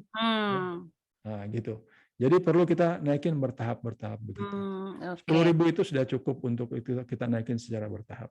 Jadi mhm, nggak perlu untuk megados. Dan kemudian seperti yang saya sudah paparkan tadi, ya bukan berarti orang yang apa namanya orang dengan kondisi kadar vitamin D-nya normal, kemudian dia tidak bisa sakit. Bisa saja kalau didapatkan. Tapi mungkin umumnya itu adalah ringan. Ya, mmm, bahkan mungkin ada yang tidak ada gejala. Pas periksa ya oke, ternyata dia ada COVID gitu, mmm, tapi tidak ada gejala. Nah, oke, mungkin kalau ada gejala ya sampai di ringan lagi, bukan sedang. Sedang lebih berat lagi. Ini cuma biasanya sampai di ringan. Ya, oh, nah, itu yang oke. kita harapkan gitu ya. Oke, oke.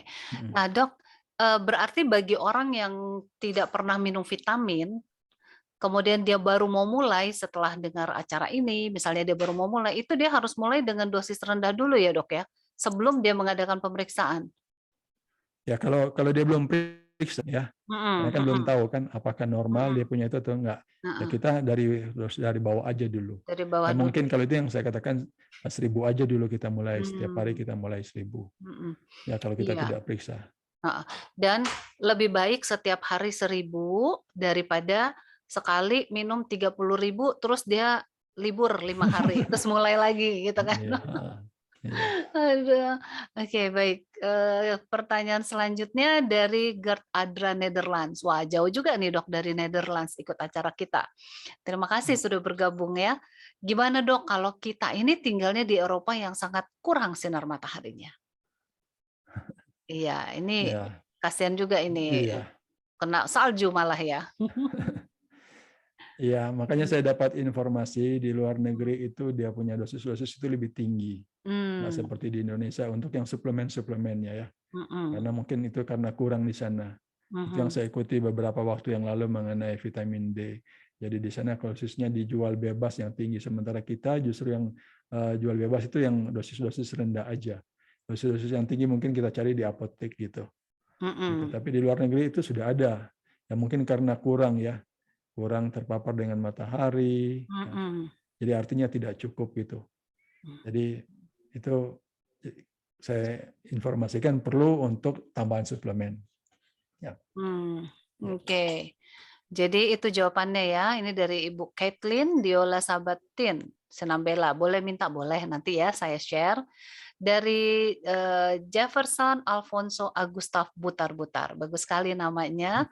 Selamat sahabat dokter, saya sempat membaca bahwa seiring dengan bertambah usia maka kemampuan kulit memproduksi vitamin D berkurang. Benarkah demikian? Lalu pada usia berapa kemampuan reproduksi vitamin D itu maksimal? Terima kasih dokter. Nah ini juga tadi dokter sudah menjelaskan ya, karena usia yang sudah banyak, saya nggak mau bilang sudah tua, yang sudah banyak itu memang agak berkurang untuk penerimaan, begitu ya dok ya? Ya, ya. Tapi kalau dokter mau menambahkan boleh dok, namun kita masih ada 28 pertanyaan. Masih ada banyak Jadi ya. Ya. ya, Jadi jadi memang betul gitu ya. heeh, Jadi pada orang-orang yang tua lebih mhm, berkurang itu ya. untuk dia absorpsi. Ya, karena bantalannya itu lebih berkurang di situ. Jadi makanya perlu tambahan suplemen Iya. bagi orang. Jadi benar itu apa yang dikatakan oleh Pendeta Jefferson, itu pendeta saya ini. Kayaknya. Oh, ini pendeta ya? Oh, ada Iya. Pak Pendeta rupanya. Ya, oke. Oke. Iya, kembali Pak Gunawan, yang di Eropa beli aja lampu LED UV laser. Nah, ini dia tambahan dokter. Terima kasih. Ini dari Bu Nina ya. Dok, kenapa nggak langsung booster aja? Kenapa harus yang udah 2 dosis vaksin baru di booster, Dok? Nah, ini dia. Jadi maksudnya mungkin kenapa harus 1, 2 baru booster kali? Kenapa nggak langsung booster? Maksudnya begitu mungkin ya? Iya.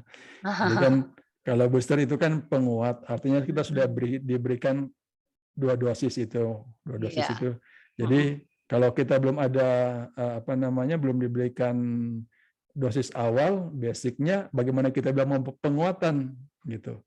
Nah, Iya. itu boosternya, namanya booster. Jadi dosis pertama, dosis kedua kita berikan, kemudian masuk ke boosternya, dosis ketiga biasanya gitu ya. Iya. Oke. Oke. Jadi tubuh kita kan tadinya belum mengenal tuh. Jadi mesti dikasih yang rendah dulu gitu kan. 1, oh oke. Tambah 2 lagi baru sudah bagus di booster. Begitu ya, Dok ya? Orang awam nih yang ngomong. Oke. Nah, ini kembali Pak Gunawan, vitamin D merek Nature. Wah, Pak Gunawan ini di ini ya. Sedang di oke, Pak Gunawan cuman mau ini aja dia, sedikit promosi. Oke. Baik Pak Gunawan, nanti saya akan cek vitamin D di Rumah Sakit Advent Bandung. Supaya bisa jadi moderator terus katanya. Dari Ibu Diana, Dok selamat sore, saya minum Fit D sehari 1, sudah selama COVID.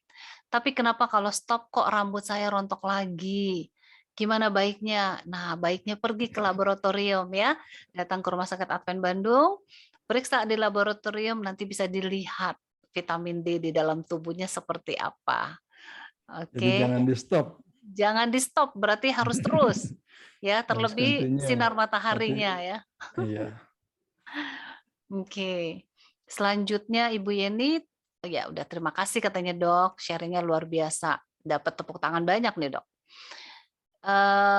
Ya kembali dari Pak Gunawan, bagaimana Dok hubungan vitamin D dengan pencernaan dan kanker usus besar? Ini kayaknya agak panjang nih jawabnya nanti nih. Ya, ini yang saya katakan tadi, vitamin D itu dia punya efek juga untuk kanker. Makanya ini banyak saya dapati pasien-pasien yang kanker itu setelah diperiksa vitamin D defisiensi, bukan cuma defisiensi biasa, bahkan sudah defisiensi berat. Coba tolong diperhatikan mungkin. Ya, orang-orang yang ada kanker itu tolong mungkin diperhatikan itu. Oke. Ya, karena ternyata sangat rendah. Dan kalau kita lihat memang kalau kita lihat patofisiologinya, prosesnya itu memang peran vitamin D itu tidak ada, sehingga akhirnya yang terjadi kanker mudah bertumbuh, berkembang dan sebagainya. Ya. Oke, Dok, itu terkait dengan vitamin D tadi ada telur gitu. Nah, telur itu apakah dengan kuning telurnya atau hanya putih aja atau semuanya? Karena kan katanya kuning telur itu justru membuat kolesterol. Nah, iya kalau kita lihat kan egg yolk dibilang. Ya, jadi kuning telurnya itu yang dibilang ada di situ. Ya, tapi memang kalau kita lihat seperti vitamin D ini itu seperti steroid itu sebetulnya. Ya, makanya kalau kita mengkonsumsi kadang-kadang kelihatan orang akan jadi apa namanya? Ya, mungkin muncul seperti jerawat gitu, ya. Nah, itu. Gitu. Itu. Jadi memang karena prosesnya seperti itu. Ya. Wow. Wah, bahaya juga kalau muncul jerawatnya. Ternyata tapi bukan hanya nah, makan kacang yang muncul jerawat. Orang jadi takut gitu kan. Tapi sebetulnya enggak. Itu makanya itu ini sekarang orang bilang itu sebagai hormonal. Ya, sebagai hormonal. Tapi ini untuk bisa membantu faktor-faktor yang lain. Tapi ujung-ujungnya juga akan jadi normal lagi. Oke. Ya. Baik, dokter. Terima kasih. Dokter Akli ini dari keluarga Pangaribuan. Makan makanan sehat aja yang sudah Tuhan ciptakan yang berada di alam kita ini agar tidak terkontaminasi dengan bahan-bahan kimia dan pasti tidak ada efek samping. Ini ada pesan, saran ya. Terima kasih. Oke. Iya benar. Ini dari Adra Netherlands dari GERD ya. Katanya apakah benar kalau kebanyakan vitamin D3 ini di dalam tubuh akan keluar sendiri melalui air seni.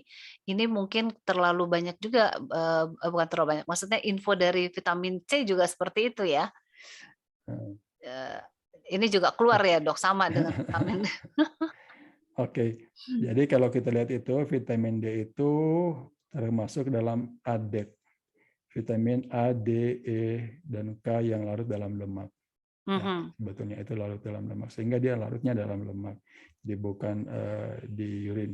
Tapi mhm, kita lihat sini dia ada efeknya kalau seandainya eh, orang-orang dengan ginjalnya masih bagus, dia akan dirubah dari vitamin yang 25D hidroksi vitamin D itu menjadi 1,25. Itu di mhm, ginjal. Ginjal yang merubah. Ya, jadi kalau saya lihat sini justru ginjal yang punya efeknya untuk kemudian dia merubah sehingga akan berfungsi dengan baik. mhm, Ya. mmm, Nah, kalau bilang kebanyakan vitamin D3 justru kemudian akan dibuang, saya pikir enggak juga sih gitu ya. mhm, Nah, makanya orang juga sampai katakan tadi sampai 100, bahkan ada satu dokter ortopedi dia bilang di atas 100 ya. Dia juga sudah di atas 100 katanya. Tapi banyak yang lain juga masih mengatakan oh jangan sampai segitu, mungkin sampai 80 aja ya gitu mhm, kadarnya. mhm, Nah, jadi saya lihat sini fungsi ginjal itu dia adalah untuk dia merubah ya, dia mhm, merubah kadar vitamin D ini untuk bisa digunakan. Yang mhm, masalahnya sekarang ini adalah kalau seandainya terlalu banyak dan kita artinya sudah memasuk di intoksikasi ya, di atas lebih dari di atas 100 lah gitu. Nah, ini justru kalsiumnya yang bermasalah mhm, ya. Jadi mmm, kapan kita mau bilang banyak? Ya tentunya kalau sudah bilang intoksikasi. mhm, Jadi bukan bilang oh kita banyak-banyak minum kemudian akan dibuang di urin, bukan. Ya. mmm, Justru kalau banyak itu jadi kita sebut intoksikasi. Kalau dia mmm, sudah kita nilai normal sudah di atas 100 ya, mungkin oke. kita sudah kategori intoksikasi. Oh, bisa merusak ini juga, liver juga ya, Dok, ya? Kalau kebanyakan itu, enggak? Eh, enggak. Jadi sebetulnya dia justru kalau kebanyakan itu kan yang utama ginjal. Mmm, Karena di ginjal itu kalsiumnya yang terkumpul di situ, yang mhm, kemudian bisa jadi batu ginjal. Nah, mmm, batu ginjal lama-kelamaan itu batu kalsium kemudian juga bisa mengakibatkan terjadinya gagal ginjal. Nah, oh, itu masalahnya ke arah situ. Makanya itu oh, sudah masuk di dalam intoksikasi di atas 100 tadi. Makanya mmm, diminta kalau boleh jangan sampai tinggi-tinggi. Ya itu pun batas sampai 80 kita minum satu hari yang 1000 aja sampai terus-terusan ya mungkin segitu-segitu aja ya mhm. gitu. Oke, wah ini perlu Ya. sekali ya. Jadi menurut saya memang lebih baik sebelum kita mengkonsumsi secara lebih banyak, periksa dulu lah ya kadar vitamin D di tubuh kita ya, supaya aman, supaya nggak kemana-mana. Ya benar ya dok ya? Ya, makanya dianjurkan sesudah kita mulai konsumsi dalam 3 bulan pertama kita periksa, kemudian dalam Periksa. 6 bulan kita periksa, kemudian Mhm. setiap 6 bulan atau paling lama setiap 1 tahun kita periksa. Ya. Oke. Datang ke Rumah Sakit Advent Bandung ya. Pak Gunawan Cahyadi, terima kasih sudah merubah namanya, jadi saya tidak perlu baca sebagai iPhone ya Pak. Nah, Pak Gunawan membuat satu kesimpulan, sumber vitamin D, matahari, makanan, dan suplemen, juga rajin ibadah dan puasa. Amin. Terima Amin. kasih. Oke, ini ada direct message ke saya. Entah saya bisa bacakan namanya atau tidak, tapi biasanya kalau direct message itu dia nggak mau dibacakan nama ya. Oke, selamat sorean, selamat sahabat Bu Peggy dan Dokter Akli. Di vitamin D3 soft gel ada kandungan gelatin dalam kurung bovin. Apakah itu bisa kita minum atau lebih baik minum Fit D3 yang kapsul atau tablet? Terima kasih. Hmm. Nggak ada di situ, nggak ada sama Oh Dokter nggak ada Akli. ya? Oh, oke. Adanya di saya Coba direct ulang, message ini. coba ulang saya lagi cari-cari Mm-mm. sini. Iya. Coba Jadi di ulang pertanyaan. vitamin D3 soft gel Hmm. ada kandungan gelatin dalam kurung bovin. Apakah Hmm. itu bisa kita minum? Atau lebih Hmm. baik minum Fit D3 yang kapsul atau tablet? Hmm. Mana? Mendingan kapsul atau tablet? Ada juga sekarang yang gel kan? Ya. Itu sebetulnya sama aja kita mau konsumsi. Mm-mm. Hanya masalahnya sekarang menjadi pertanyaan yang kemarin ditanya oleh golongan mayoritas. Ya, karena yang dari vitamin D3 itu dari hewan. Nah, yang seperti tadi mungkin hewan apa gitu. Hewan apa itu tuh? Halal apakah atau haram atau halal gitu. Itu. Iya. Nah, tapi dari perusahaan juga nggak berani bicara ini yang masuk kategori halal atau haram gitu. Nah, gitu. Jadi itu masih belum bisa kita juga jawab itu apakah ini masuk kategori halal atau haram gitu, karena kan kalau kita tahu ada beberapa obat-obat yang mungkin terbuat dari dari kucing atau mungkin dari babi ya, nah, itu yang mungkin bagi golongan tertentu tidak kita juga tentunya itu dihindari gitu. Iya. Gitu. Oke, Dok. Ini masih ada 37 pertanyaan, tapi matahari sudah terbenam. Kita udah harus bermotivasi rohani, Dok. Satu aja pertanyaan nih, kasihan dari Ibu Hamil ya, dari Bumil, Badia Baringbing. Amankah vaksin untuk Bumil usia kandungan 4 bulan dan sedang mengalami asam lambung? Oke. Kalau dulu ibu hamil itu mereka anjurkan untuk pemberian kalsium. Ya. Tapi sekarang juga dianjurkan untuk pemberian dengan vitamin D3. Ya. Nah, sekarang kalau bicara ini kita masih bisa digunakan. Nah, sekarang masalahnya asam lambung. Ya. Nah, biasanya dianjurkan kalau kita mau makan atau minum obat ini ya kalau bisa kita minum sesudah selesai makan. Sudah selesai makan, karena di situ ada juga ada lemak di situ sehingga obat ini akan mudah larut di dalam lemak itu. Ya, karena kan ini termasuk vitamin A, D, E, K yang larut dalam lemak. Jadi sekarang ini justru pada ibu-ibu hamil itu dianjurkan untuk mengkonsumsi juga akan vitamin D3 umumnya atau vitamin D gitu ya. Dan setelah makan konsumsinya ya, supaya tidak mengganggu asam lambungnya. Ya kan? Dan hati yang gembira. Ya. Supaya asam lambungnya cepat sembuh dan juga janinnya sehat ya, jadi hati yang gembira. Oke. Dokter Akli Agu yang baik hati, terima kasih sudah menjadi narasumber yang luar biasa pada sore hari ini dalam acara Anda Bertanya Dokter Menjawab, dan banyak orang yang terberkati. Saya ingin melihat kita semua coba memberikan reaction, ucapan terima kasih kepada Dokter Akli seperti saya lakukan ini, supaya Dokter Akli bisa melihat ya. Dan kalau bisa sih Dok, ini part 2 ya, maksudnya supaya bisa mengakomodir pertanyaan-pertanyaan yang tidak terjawab pada sore hari ini ya Dok ya. Oke, nanti kita bahas bersama ya. Oke, terima kasih banyak Dokter Akli. Kita akan masuk kepada sesi berikutnya, yaitu motivasi rohani yang akan disampaikan oleh Pendeta Jimmy Haflar. Selamat sore, selamat sahabat Pendeta Jimmy Haflar. Terima kasih. Selamat sahabat. Iya, saatnya. Iya, Pak Gunawan, terima kasih. Kita akan lanjut lagi dengan motivasi rohani ya. Baik, Pendeta Jimmy Haflar, silakan. Nanti setelah selesai. Oh, sangat jelas, suaranya jelas, wajahnya jelas. Saya di sini baru selesai puting beliung.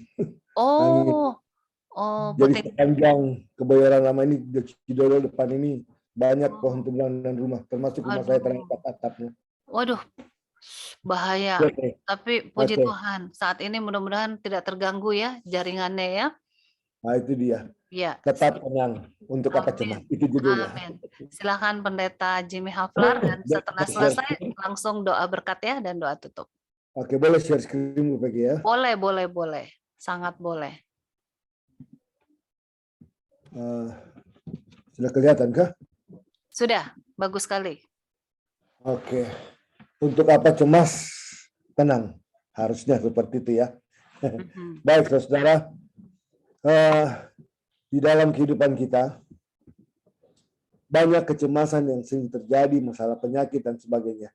Saya ingin dahului dengan satu ayat, Yeremia 33 ayat yang ke-6. Sesungguhnya aku akan mendatangkan kepada mereka kesehatan dan kesembuhan, dan aku akan menyembuhkan mereka, dan akan meningkatkan kepada mereka kesejahteraan dan keamanan yang berlimpah-limpah. Baik, sebelum saya lanjutkan, saya mau kita tunduk kepala dan berdoa. Bapa di surga, terima kasih berkat-Mu, kami siap mendengarkan firman Tuhan. Kuasai kami dengan kuasa Roh Kudus-Mu, kami mengerti, terapkan dalam hidup kami. Terima kasih Bapa, ampun dosa kami, dalam nama Yesus kami berdoa. Amin. Nah, ini kalau kita kembali ke ayat ini adalah janji Tuhan yang luar biasa. Aku akan mendatangkan kepada mereka kesehatan dan kesembuhan. Dua hal, sehat, sembuh. Atau sembuh jadi sehat. Kemudian aku akan menyembuhkan mereka. Itu kalimat yang berikut. Luar biasa. Dan memberikan kesejahteraan dan keamanan yang berlimpah-limpah. Nah, dalam situasi yang kita alami sekarang ini, banyak hal yang berada di luar kontrol kita. Di luar kendali kita sebagai manusia. Oleh karena itu kita tidak perlu menyesali. Ya, tidak perlu mencari siapa yang salah dalam situasi seperti ini. Jangan kita berfokus kepada masalah-masalah yang ada, tapi mari kita bersyukur, merayakan segala kebaikan dan pemeliharaan Tuhan. Saya katakan tadi di rumah kami pun seperti ini. Ini kami akan memanggil tukang ya dari kantor. Ya, tapi kami tetap, saya katakan kita tenang karena masih ada perlindungan Tuhan. Saya baru tiba dari Bandar Lampung, saya lihat, wah masih ada plafon, atap terangkat, masih lumayan. Nah, hanya sebagian ya. Nah, jadi kita perlu merayakan, bersyukur, rayakan kebaikan Tuhan, pemeliharaan Tuhan masih ada yang kita bisa syukuri. Jaga kesempatan yang diberikan, juga kesempatan yang Tuhan berikan kepada kita hingga saat ini. Jadi jangan kita larut dalam kesedihan, kesusahan, kekhawatiran, sehingga kita lupa apa? Kita lupa bersyukur. Nah, saudaraku yang kasih judul yang saya ambil saat ini adalah untuk apa cemas, tenanglah.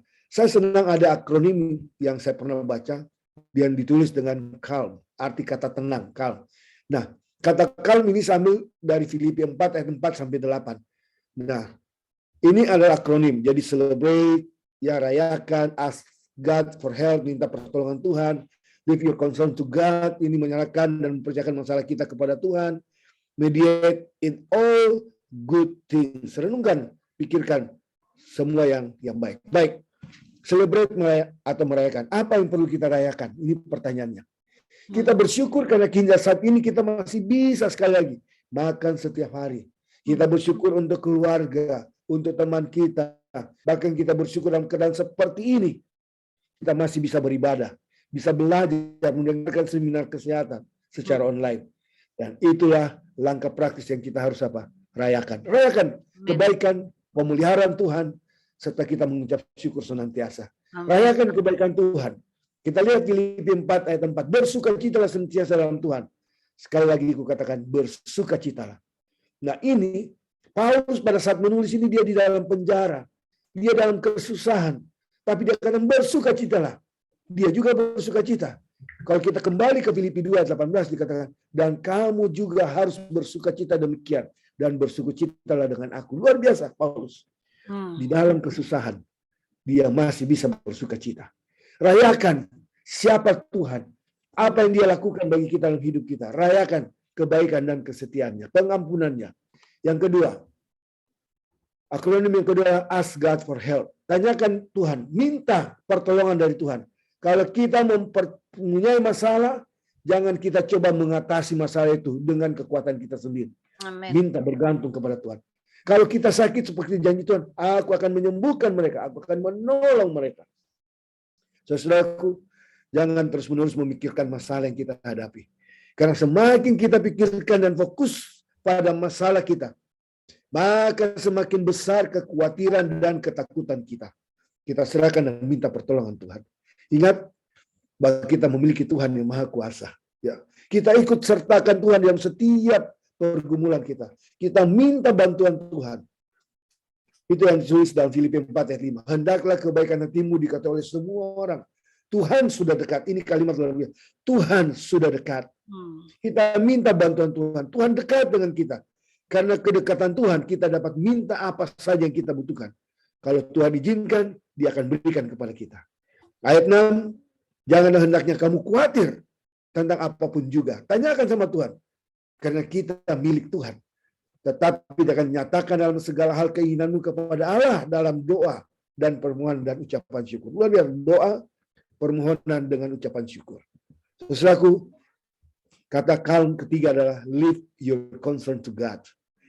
Itu berarti kita serahkan, ya, mempercayakan masalah kita sepenuhnya kepada siapa? Kepada Tuhan. Apapun yang terjadi, apapun itu, Tuhan akan berbuat dan memberi yang baik bagi kita. Itulah yang akan hidup dengan apa? Beriman. Kita serahkan seluruhnya kepada Tuhan dan biarkan Tuhan yang bekerja. Serahkan masalahmu kepada Tuhan. Ayat 6 tadi. Dengan ucapan syukur, biarkan permintaan kita diberitakan kepada Tuhan. Nyatakan kekhawatiran kita, lalu serahkan itu di tangan Bapa. Yang berikut, ini bagian terakhir, ya, kata calm. Mediate in all God things. Apa artinya? Kita pikirkan, biarkan pikiran dan hati kita kepada hal-hal yang apa? Yang baik. Ya. Serahkan pikiran kita kepada Tuhan. Alami itu.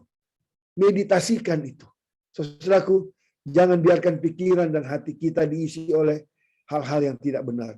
Berita-berita negatif melalui WhatsApp, melalui YouTube. Ya, barangkali berita itu benar, tapi jangan biarkan hati dan pikiran kita diisi dengan apa? Berita yang tidak benar. Kita harus selektif dengan semua berita yang kita terima. Saudaraku, yang terpenting, mari kita isi dan penuhi pikiran kita dan hati kita dengan kebenaran firman Tuhan. Dengan mengingat, merenungkan firman Tuhan siang malam, kita akan mendapatkan kekuatan menghadapi semua kekhawatiran dan ketakutan kita. Gunakan waktu yang ada dengan apa? Membaca firman Tuhan, merenungkan dan berdoa. Percaya kepada Tuhan.